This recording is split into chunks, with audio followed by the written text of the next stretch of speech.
I'm going to record it. No pressure, everyone.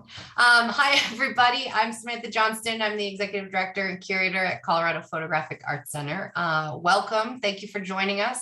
I know we have a lot of people signed up for this evening, so we're excited to have you here to join us to hear our artist panel for processing narratives.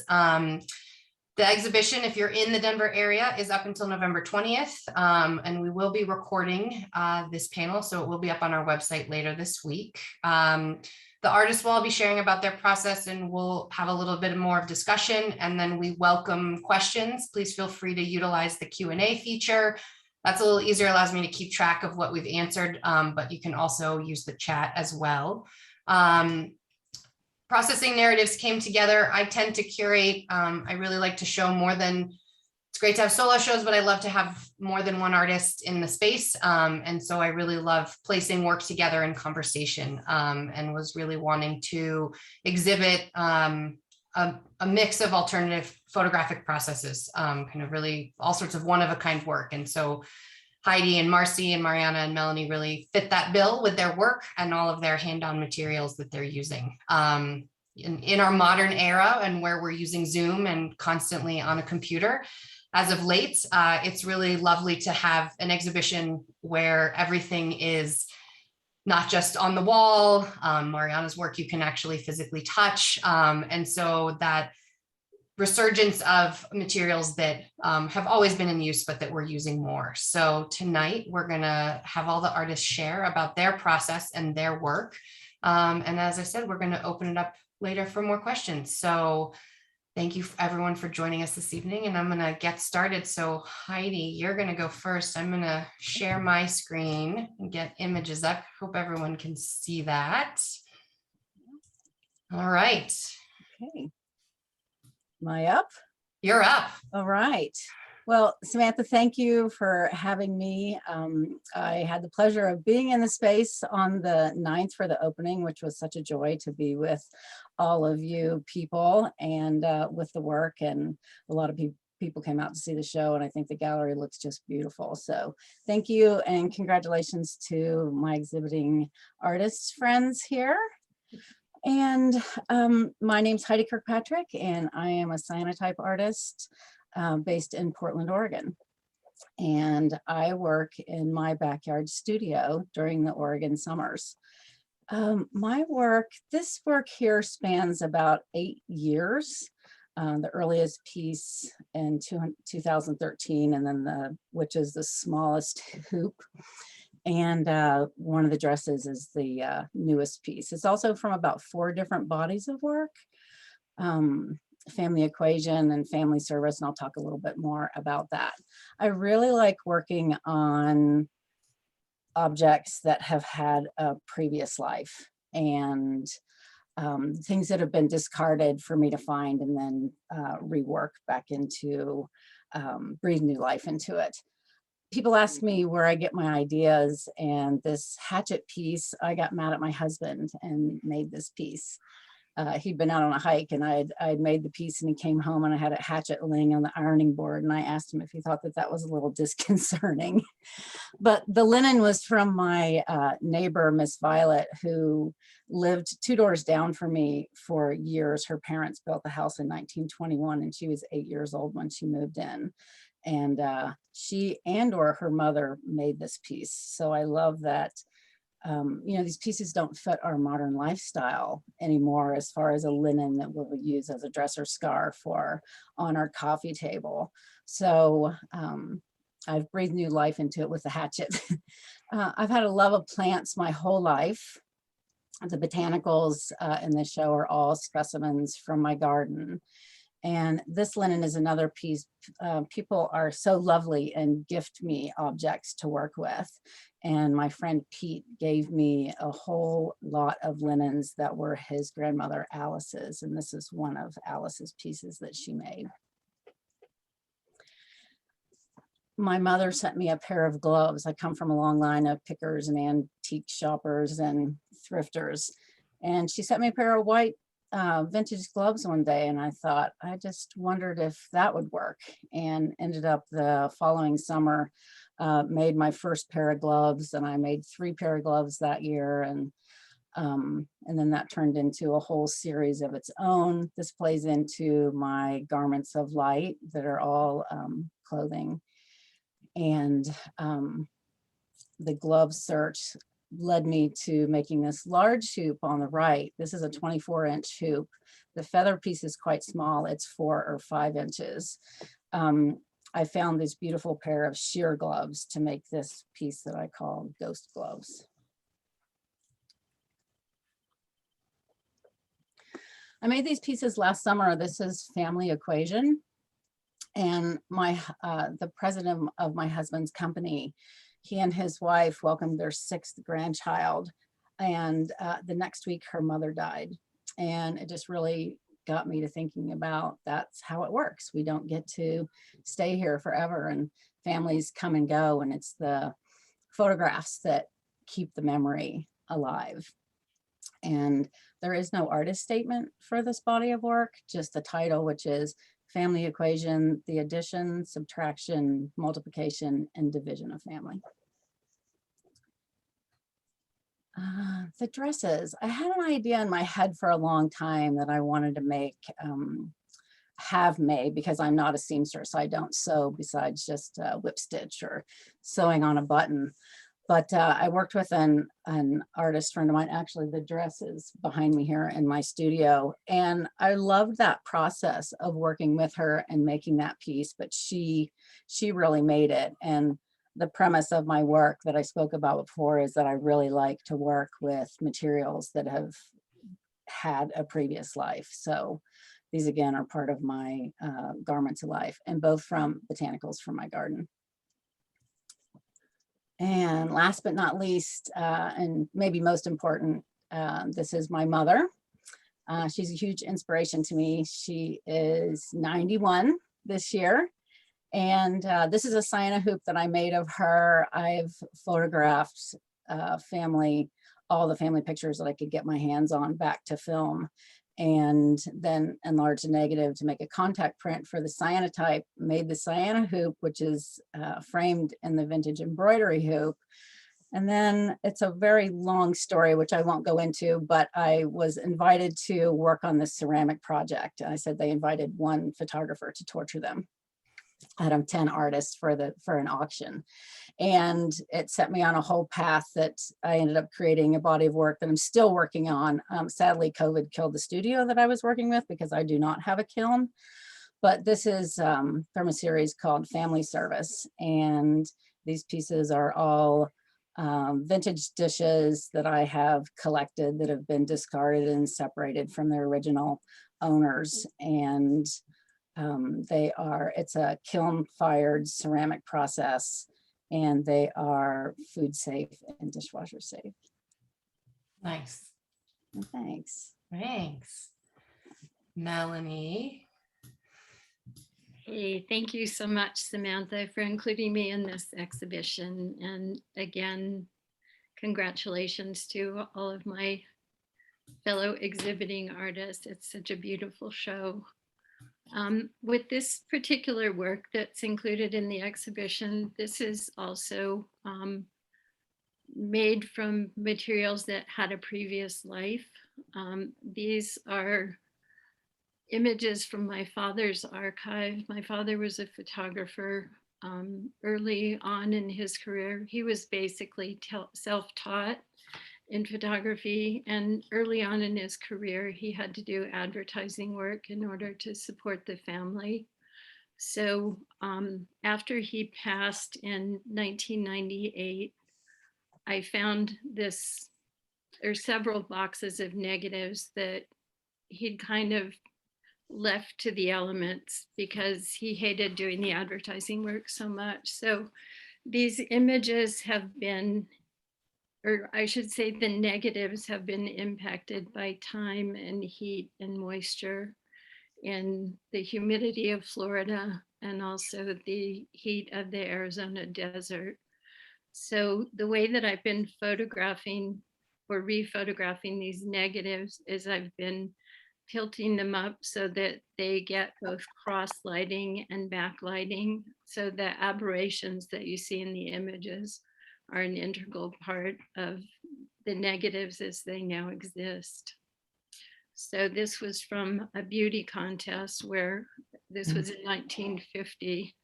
And I came to realize, looking at the negatives, that the contestants were the people who were being judged rather than the people who were being fixed up. So he did a lot of wedding photography. This is one of the images in negatives, and again, the aberrations that you see are the impact of the condition of the negatives as they exist at this point. This is how I found some of them. Some of the negatives were stuck together by moisture. This is how the surface appears in some of them. And they were all in these little paper sleeves. So that was how he cataloged the whole of his negatives. Most of them are 4x5. This was from a Catalina swimwear ad, and the negatives were literally falling apart in my hands. So the image on the left is done with platinum palladium, and the image on the right is a transfer onto a piece of mica. And I keep thinking about these images in terms of, the fabrication of the idea of the American dream. And the mica for me represents fragments. I don't know, my father did a body of work called Fragments of Melancholy. So I see all this work as a posthumous collaboration with him. And the mica is almost like fossils that are embedded in amber. This is another one of the images that's a transfer onto the mica. And that's his hand. These are the next images are from another wedding that he photographed. So, and again, the aberrations are the surface of the negative. These were two negatives that were stuck together. And these again are some transfers onto mica. These were some images that he did it was an advertisement for something that Charles and Ray Eames had done. And then this one, I just completely fell in love with the way these waves of, almost wrinkles in time appear on the image.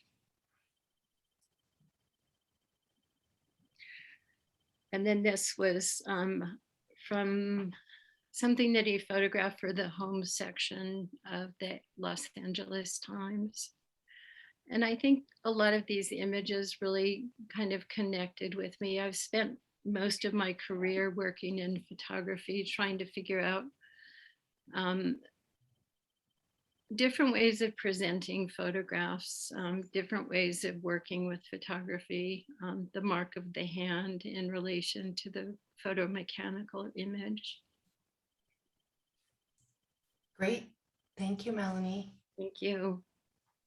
Marcy. Thank you. I'm honored to be a part of the show. So thank you so much, Samantha, and congratulations. And thank you to my collaborators here, co-artists. So these images are from a project, You Are Eternity. And this is an installation shot from the show. The project is an exploration of beauty as an antidote for personal and political crisis. And in times of trouble, many turn to beauty in the natural world as a place of refuge. In the book of these images, Your Eternity, You're the Mirror, the images are paired with a poem on beauty by Khalil Gibran. And the poem is about the multifaceted aspects of how beauty can be experienced, and it ultimately resides within oneself. Within the book, we used metallic gold ink for the images, and then also on the back side of the pages. And it's a French fold binding, so when you turn the pages and kind of bend them, they glow from the inside. And this was published with Yaffe Press. Yeah, thanks. Yeah. I often get questions about how these are made because they don't look like typical photographs. So they are printed on vellum with hand-applied gold leaf, varnish, and wax. And this, I'll just sort of go through the basics of this. So the botanical is photographed, converted to black and white, and sometimes it's manipulated digitally, and then it's printed on vellum. So that's the image on the left.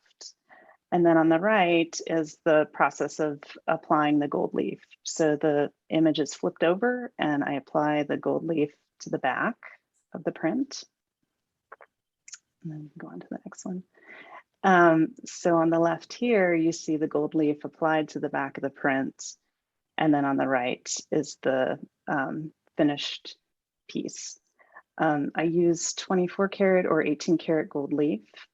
And as I mentioned before, a varnish is applied to it to, and the function of that is to protect the print, but it also gives it a little bit of a sheen. And then I apply a wax to the print as well for how it looks.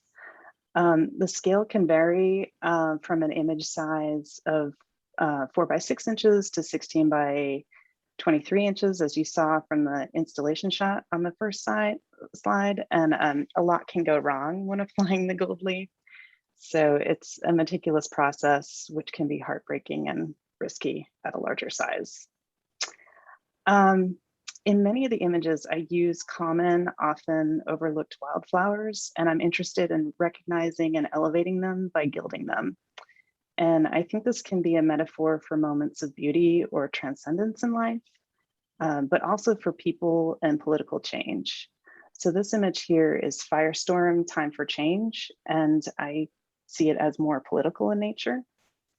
Whereas the next images are much more about sort of these ethereal, more transcendent moments in life or moments of trying to attain beauty.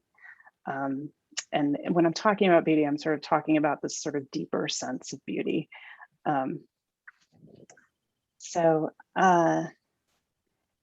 The work is influenced by botanical studies by Anna Atkins, as she isolated her subject from its natural background and lyrically placed the subject within the composition. And it's also influenced by Florence Henry, who's associated with Surrealist and Bauhaus movements. And she manipulated the viewer's perspective, and her subjects are often of the natural world. Her work was most well known from the 1920s and 1930s, and I like that these images sort of look like they could be from another time period. And you can see that I'm also interested in the manipulation of the image and of putting the subject in an otherworldly space or kind of an imagined space by eliminating any concrete backgrounds. And I've also manipulated the composition by implying movement in the frame where no movement has occurred. So this is the ballet, but you know, nothing is actually moving in it. I relate the images to ideas of personal and political empowerment, as I mentioned before, as well as beauty. These ways in which we experience, in these ways that our experiences of the world and beauty itself can be different and yet empower us. And I am interested in, as I mentioned, these sort of fleeting but sustaining moments of our highest selves. So those moments of beauty there. And although the work relates to pain and uncertainty, you know, kind of finding a refuge within beauty, it's also a metaphor for hope. And I see these as relating to our current times, especially considering all that we've been through this past year and for what's ahead. Thanks. Great. Thanks, Marcy. Mariana. Hello. So, yeah, my my work for this exhibition, which you see install shot right now, it kind of started off with just the body of work that's on the left, the little black frames. And it kind of evolved into something else as time went on. So I started working on this really as a response to anxiety when we went into lockdown. So that was March of 2020, and I live, right outside of Denver in the Rocky Mountain region. So usually March is a time that is really delightful. It's a time where everything is kind of waking up after the winter. And it wakes up your senses because we go from having things that are white and brown and just, coming from that kind of lack of colors from winter. And we transition into a time where you literally see growth and green coming up from the ground. And at the time that the natural world seemed to be waking up, of course, our lives were all being changed as the world came to a halt because of the COVID-19 pandemic. And so as we entered shelter in place in Colorado and in other places where we were, encouraged or asked to not leave our homes, I started to work with, just looking through my drawers and seeing what do I have to work with, because I had to do something to keep myself busy to fight the anxiety. So I started going through boxes of paper that I had just accumulated over the years. I have just tons of old silver gelatin paper or darkroom paper that's sensitive to light. And so what I started to do was take things that were coming up from the ground. I like that Marcy mentioned herself working with kind of forgotten or discarded flowers, and how both Heidi and Melanie talked about objects that had a previous life. Because in a way, I was kind of combining those two things, but to create new objects and give them a new life and create a kind of small world where the human touch and the natural world were shown in harmony. So the prints are small, and I always imagine that, because one of the first things that we lost with the beginning of the pandemic and not understanding the virus transmission was touching, right? We were all bathing in hand sanitizer. We would, still touch everybody with like our elbows, if at all. We started learning what social distancing was, and I've always been I always hug people when I meet them, and so for me, the lack of touching and of that comfort, especially as people were anxious or sad, losing family and friends. That sense of loss of touch really impacted me. And so it was important to show my touch on the paper. And so I always envisioned that one day, maybe if this work ever saw the world outside of my studio, that viewers would be able to interact with it some way, and that would indicate maybe some sense of return to normalcy. So for the exhibition, I created these boxes that the viewer can walk up to and, open it and view the little world inside and see the prints that are inside.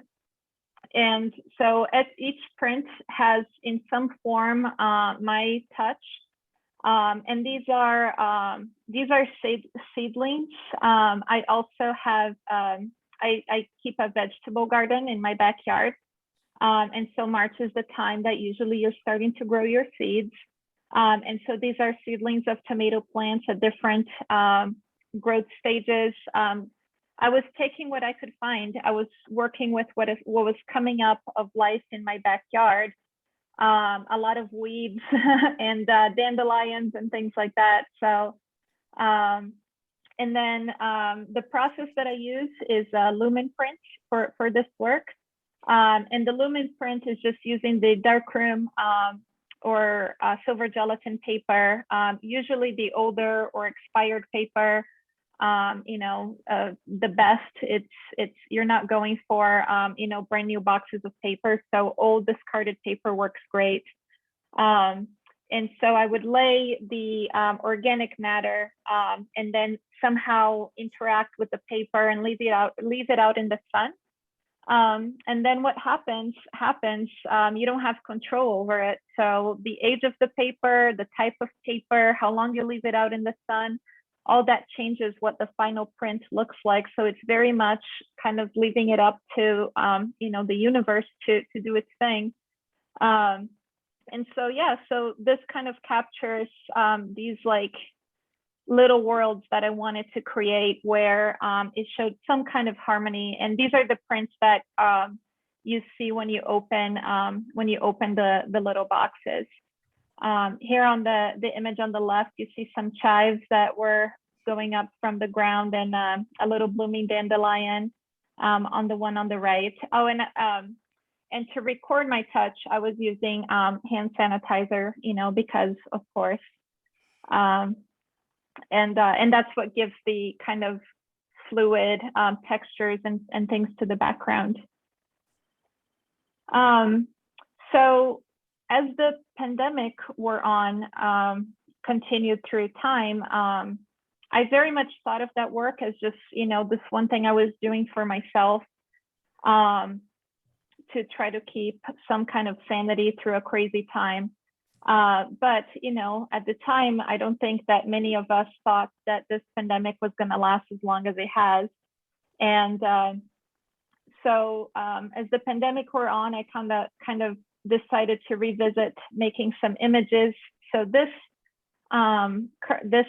images you see now relate more to a more optimistic part. I think that these were done around March or April of this year. So about a year later.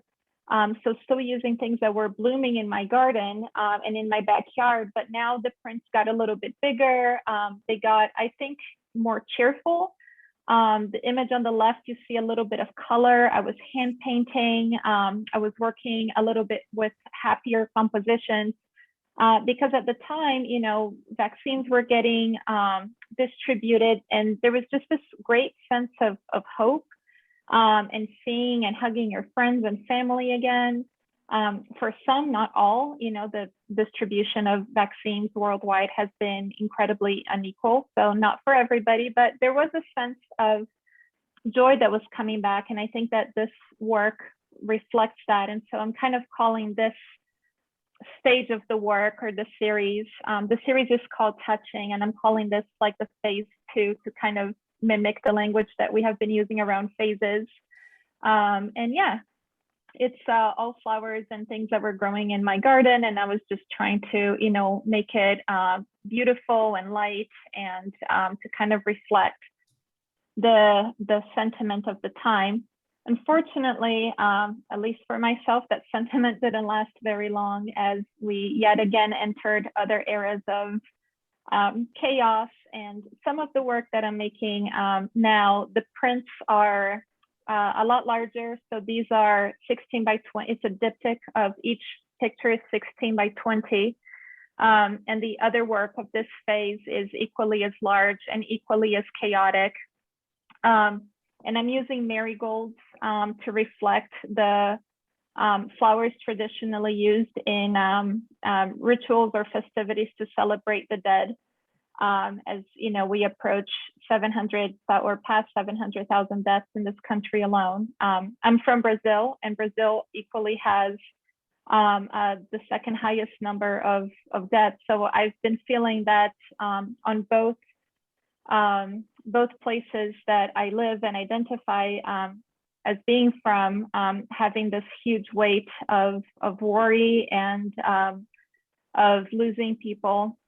And these are my, it's hard to see in this picture, but it's my body print. And I laid down on the paper, covered it with hand sanitizer, and laid down on the paper with marigolds all over me. And on the bottom, you can see a little thin paper mask that is split in half between the two prints. Great. Thank you. That was fantastic. Thank you all for giving a little more background about all of your work and your projects. I just wanted to ask, I wanted to kind of expand a little bit more, and if each of you could kind of talk a little bit more about the materiality of the materials you're working with. That was something that I was drawn to as I put the show together. That was kind of the best part of working with each of you, was seeing and picking all the work, and you know, you looking at the fabric, looking at the lumen prints, and Heidi working with you with cell phone images to decide which ones we wanted, even though I'd seen some in person, and Marcy kind of going through. I mean, the sizes I think was really important. So I was really happy to kind of incorporate the small and the larger prints into the space. So I guess but I wanted to hear a little bit more about the, you know, each of the processes and the use of mica or the dresses. You know, I think that's what, as we've had more guests come in the gallery, they're like, this is different. I'm like, yes, it is. So whoever wants to jump in first. Anybody? I'll talk about let's see, I will talk about the linens, just the fabric pieces. You know, most photography, I like working on the fabric because it's different. I like the tactile quality of it. I like that it's not as rigid as paper. I like the aspect of the found objects, of the finding of it, the thrill of the chase, whether it's from my neighbor who I adored or my friend's grandmother who I never met in my life, or family objects. The object is important, and I believe that it really brings their spirit into the work that I'm making. Well, and I think too, even just also how the choices you're making in the installation as well, you know, working with you with the glove forms and the stands that the family equation images are on, you know, all those details, the wood that the dresses are hung on in the gallery, all of that kind of you don't always see all that in the straight photos of the work. So making the hangers was a lot of fun, and it was a completely visual thing for me because I didn't like the way the dresses looked hanging on a normal hanger. It's like, why would I want something normal? Nothing else about my work, you know, seems to be normal. That isn't what draws me to it. So I ended up using it's a piece from sadly a fatality in my yard. It's still standing in the front. It's a contorted filbert, and so it lives on, you know, becoming the hangers for these dresses. And I like, you know, it's a botanical. It's also, you know, it's still serving a purpose. It's it was fun to figure out, and I'm glad that it worked out that we could use those. I sent the other ones too. not the same. No, definitely not. Totally different feel. The wood works much better. Yes, good. And I like I'm working, you know, without the constraints of traditional framing. I like the freedom that the pieces have, that we can really live with them in a different way, that they're not precious. There are precious objects, but they're meant to be lived with a little bit differently. They don't have to be behind glass, and you can touch them and live with them. And people are like, well, aren't you worried they're going to get whatever, you know, stained or torn? It's like, well, I don't want that. But it's like, I mean, we as humans, that happens to us. It's like, you know, you get bruised and scraped, and you still go on, and it doesn't mean you're not useful or as beautiful as you were to begin with. So, and like I said, so many things that I work with don't fit our modern lifestyle anymore. It's like you talked about the display that I'm using for the family equation, the flashcards. And I like that you can see, you know, that you can turn them around and you can see the back, where if they were framed, you would never be able to see that. And it's like, not many people use flower frogs anymore either. And I think they're also a beautiful object. And to me, they're a fantastic display frame. Yeah, absolutely. Anyone else want to jump in out there? I'll jump in. So I talked a little bit about the mica, but some of the pieces that I have in the exhibition are also done on silk. And I've been working in photography for about 50 years, and most of my work has involved working with fabric. So I recently learned that my family name derives from Gaelic and means weaver of the cloth. So my mother was a seamstress, my father was a photographer, and I think I spent my life trying to kind of blend the gifts that they gave to me together through my work. So, and I don't know, I've always loved trying to, again, push the envelope in terms of how people think about photographs. I've Well- also spent a lot of my life trying to avoid traditional framing because I really am not good at it. I don't like it.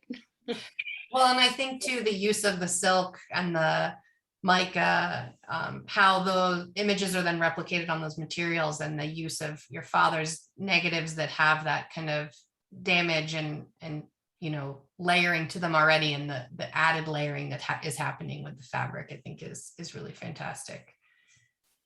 Yeah, and also one thing about the mica, I love displaying those off the surface so that you get a secondary shadow, and that relates to my personal vision. I was born legally blind in one eye, so I see double all the time, and that extra shadow kind of mirrors a little bit of how I see. So. Yeah, great.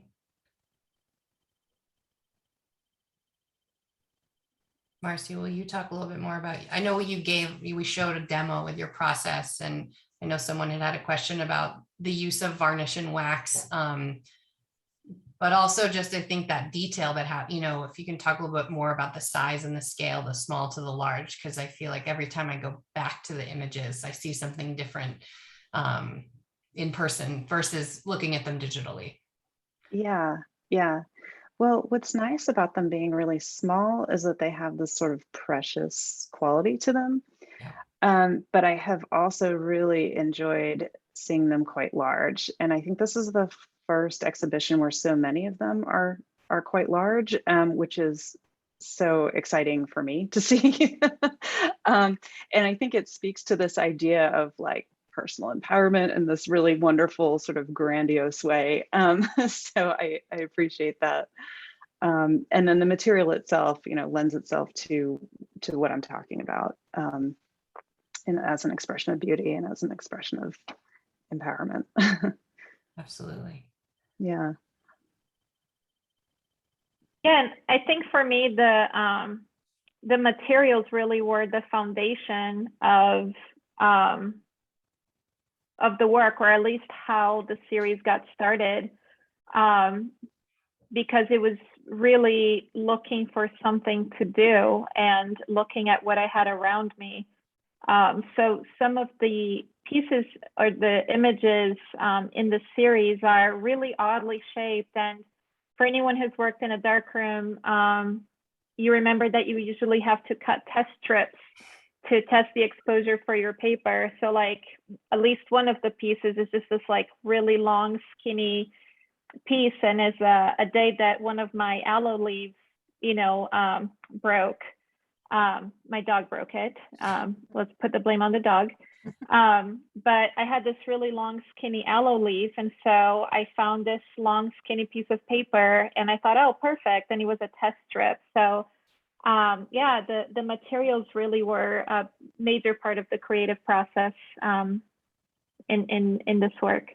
Well, and I think, and the addition of the boxes, I mean, I'm seeing the work and, you know, first online and then coming to do a studio visit and seeing it in person, but then also kind of, again, seeing it in this other iteration of the boxes that become this other kind of precious object that can be, but that can also be held, touched and opened, which is not normally what is allowed in a space or an art space. And so it's also been fun to watch how people interact, and they kind of cautiously go up. We did have a few fall off the wall at the opening. So, but this idea of, reminding that idea of touch and all of those things that you wanted in the work. So,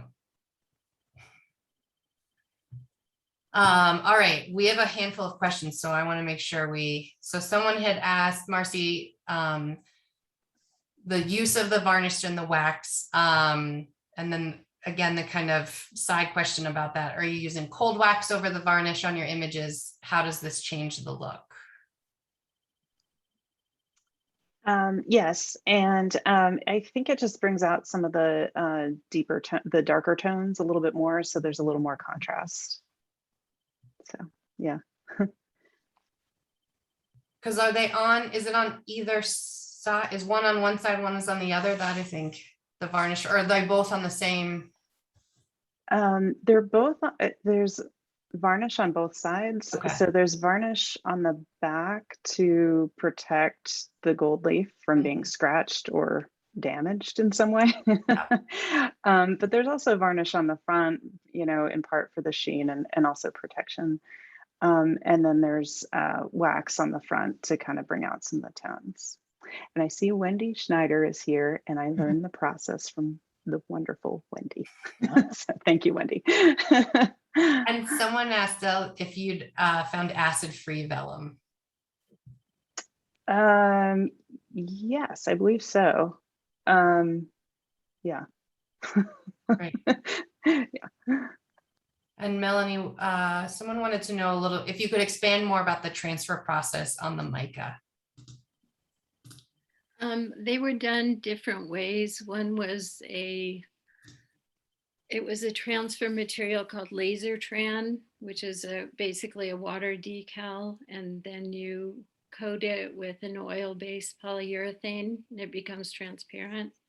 Another is using Bani Lahoda's DOS transfer. And then also there are possibilities of coating liquid light onto mica and working with it in the darkroom. Nice. So there's a number of ways of working with mica. Yeah, those pieces are so interesting. I remember seeing those a few years ago from when you showed them to me. So great. All right. Well, I know there are a handful of process questions came in, so I wanted to make sure we got those answered. I wanted to have everyone kind of talk a little bit more about the ways in which they're using, the utilization of natural materials in all different ways. I mean, in Melly, your work, it's more that use of your father's negatives, but then the process was what kind of drew me to all of those different works. But then the botanical piece kind of ties in, not necessarily fully on purpose, but on purpose with Melanie or with Heidi's and Mariana's and Marcy's work. And I really liked the different ways that came together. So I didn't know if anyone wanted to talk a little bit more about that. I know we had one other question just come in, but yeah. I think the ways you're all using botanicals is really what, Marcy, what you're speaking, Heidi, to the family, and then that familiar connection then for me tied in with Melanie's work. So for me, I love the gardening aspect of it too. I live in Oregon and it makes you look like a really good gardener, which is nice. And the weather here is not spectacular year round. So I think it makes it even more precious that I, working in my backyard studio with things that I've grown. A lot of my plants have been gifted to me from family members. Also my friend Violet, who I've spoke of a couple of times, the gloves were a fern that she gifted me from her yard. And now she's gone. She lived to be 100.5. And now a nice young family is living in that house, but the yard has been, completely, none of her plants are there anymore. And I'm so glad that that I have pieces from her yard that I'm still growing and enjoying. And like I said, I really have had a love of plants my whole life. I took a field ecology class when I was in junior high school, and I always had grow lights and plants in my bedroom. And my friends, her dad was had a greenhouse, and it's just really is a big part of my life. So it's fun and beautiful that I really can incorporate it into my work. It's because it's important to me. Great. And someone else asked a question, Heidi, for you, that they like the whole concept and idea of each art piece, especially the color coordination immediately grabbed my attention. Did you choose the color intentionally, or in other words, is there a deeper meaning if you chose to utilize the color blue? I love the cyanotype process, and it's funny, blue is not my favorite color. It's really not, but I mean, Anna Atkins has a lot to do with the reason that I'm working in cyanotype. The botanicals as well. Just seems like a natural thing for me. I learned cyanotypes early in my photographic career in the 90s, and then really let it lie for a while and experimented with a lot of other processes, albumin and Van Dyke, and and I still do silver. I have my own darkroom, but I really love the cyanotype process, and I like working in sunlight, and especially where I live, it's like I'm limited. My season is over. It's like I will not be making any cyanotypes until next year. So I think the color chose me. And this is kind of for everyone. Someone asked, what sort of advice would you give to a digital photographer who is wanting to experiment with classic photography methods, such as the ones presented today, but doesn't know where to start? Do it. It's like, pick one and try it. I mean, seriously, take a class. It's like, read about it, get a book, read about it online, look at some artists that you like, and pick one. And you know what? took that albumin class, and it was not for me, but it's what turned me on to film positives. And then that feeds the other aspect of my work, and also plays into the cyanotype too, because it's a contact print. You have to have that knowledge. So, I mean, the experimentation is fun, and I think you'll love it because it's such a different way of working. It's like, I don't enjoy being in front of a computer, so cyanotypes are great for me. I think a great place to start is just not knowing what this person has available, is working with film, because you can send it out to get developed. You could learn to do it yourself. There's so many great tools for working in a small space with film. But the reason why I'm specifically suggesting film is I think it teaches, especially mentioning that as a digital photographer, I think working with film starts to teach you timing and pacing. From the time you take the image to the time you actually see it, that time period change really disconnects you from the initial moment that you responded to. And then when you see it, it can bring something else in your gut, and you look at the image in a different way, you feel about it in a different way. And that timing can be really important, because almost all of these processes are depending on so many variables, and it's kind of like the art of letting go. And I think that film can teach you that a little bit more than digital, where you get that immediate satisfaction of seeing the image right away. Yeah, absolutely. All right, Melanie, someone asked, when did the recreation of the objects in your works, will you incorporate the stories of their previous lives in it? When I can find them, I do like to incorporate that, just because it does allude to that previous life and reuse, and how time makes us reconsider information that we're presented.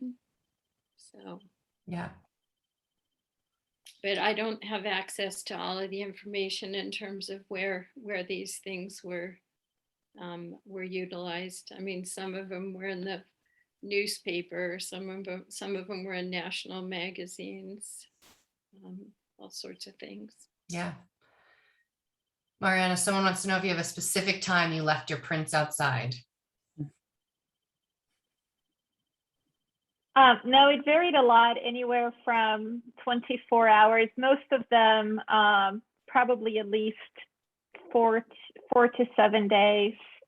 And the newer ones where I'm laying on the paper, those are really short because, you know, I have a job. I can't just lay on photo paper all day.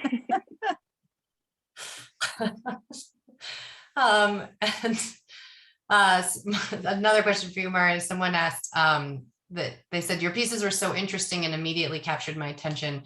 If you were to do this project now instead of during the lockdown, would you change anything? I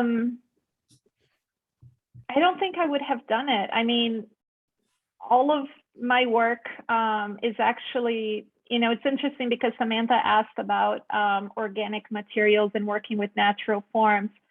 And my work is traditionally the opposite of that. I work with superficiality. I work with candy. I work with pinups. I work with makeup. I work with instant gratification of pleasurable desires. And so this was a huge change for me. I really, I don't think I would have had the same access to materials or need in terms of like that becoming a part of my creative practice. Yeah, no, absolutely. It is so different, especially if you go to her website and look at the work. But in a good, I mean, that's what I loved about seeing this body of work, you know, how different it is than your other work I'm familiar with, but still so interesting and so much, the way you dive into projects as well and the experimentation is always kind of what draws me to the work that you're making. And then Heidi, someone said, I love that you continue to incorporate the spirit as well as the remaining form of the twisted filbert tree in the front of your house. Now that I know your history with growing plants, I better appreciate how you've used the limbs of that beautiful little tree in your artwork. Nice. Thank you. Well, and I wanted to leave a little more, if there were any other questions. I knew there would be a handful about process because obviously that's such a big part of this exhibition. And again, for those that are in the Denver area, if you are able to come into the gallery to see the show in person, it is so different in person than just seeing install shots online. I'm so glad all the artists were able to be here for the opening. And I think it allows us to see those different aspects of photography, that it doesn't just fit in this one frame. While there is work that is framed on the wall, what is contained within it is so different. And I think that's what's so fantastic about the medium itself, is how it transcends all these different levels and layers. You know, we've had, as I said before, we've had people coming in, this is so different. I didn't know this was photography. I had someone at the opening, you know, look at your work, Heidi, and say, oh, well, that's not photography. I was like, well, no, it is actually. And so, you know, being able to use all these processes as a way to talk about other ways that photographs are made, that it isn't just a color photograph or a black and white photograph. There's so many more ways that we make pictures, and then how we process them in the end. So, well, it doesn't seem like there's any more questions. Does anyone have anything else they'd like to share about their work? I love doing work like this because I think it really gives that time for each artist to expand on their influences and on the work that they're making. Someone just asked, thanks to all the artists today, I learned so much, not only about the wide range of work we call photography, but especially your individual artwork in this exhibit. And then someone else asked, it seems like the influence of COVID-19 varied a lot between the artists, from highly influencing the pieces to not influencing them at all. Where do you tend to look for meaning in your art? Do you look to current events very often, or was COVID just that much of an anomaly?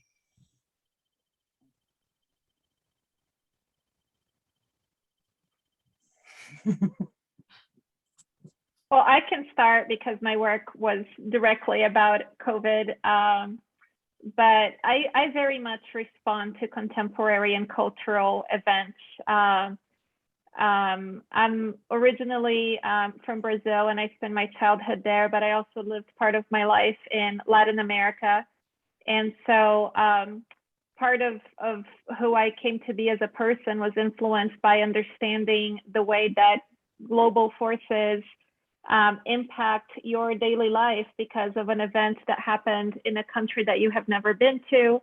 And so, yeah, contemporary events and politics and discussions have a huge influence on how I respond to the world visually. Yeah. For me, it's current events, but it's not worldwide. It's more my world. It's things that happen to me and my people.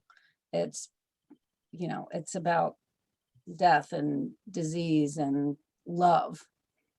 Try to do it in a beautiful way. And those are all very universal. All of those things happen to all of us, everybody in the world. Absolutely.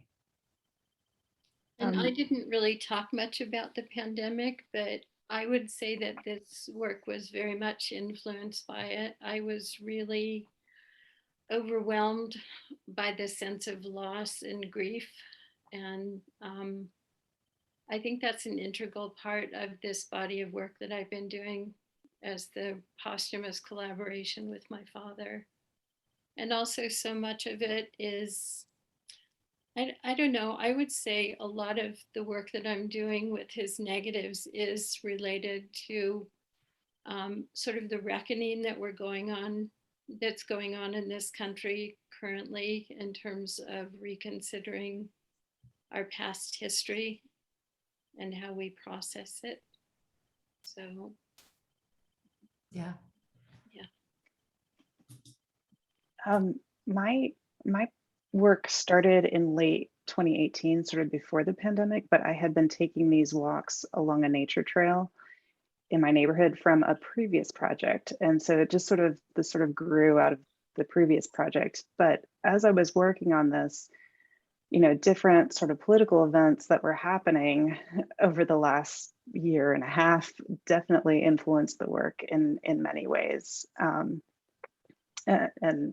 Yeah, much like what Melanie was just saying, this reckoning that we're coming to right now, I think was a part of it. Absolutely. Great. Well, I don't think there are any more questions. I feel like I got all my questions answered. Thank you everyone for joining us this evening. Thank you to the artists for sharing more about your work and your process and how you came to make these projects. I think that's such an important part of art, is having that opportunity to share about the work and why we make it. So thank you all for sharing. And I hope you all have a wonderful evening. Thank you for joining us for our Zoom programming this evening, and hope to see you at the gallery or at another Zoom event soon. Thank you, Samantha. Thanks, everybody. Thank you. Thank you. Bye, everybody. Bye. Good night. Good night. Good night.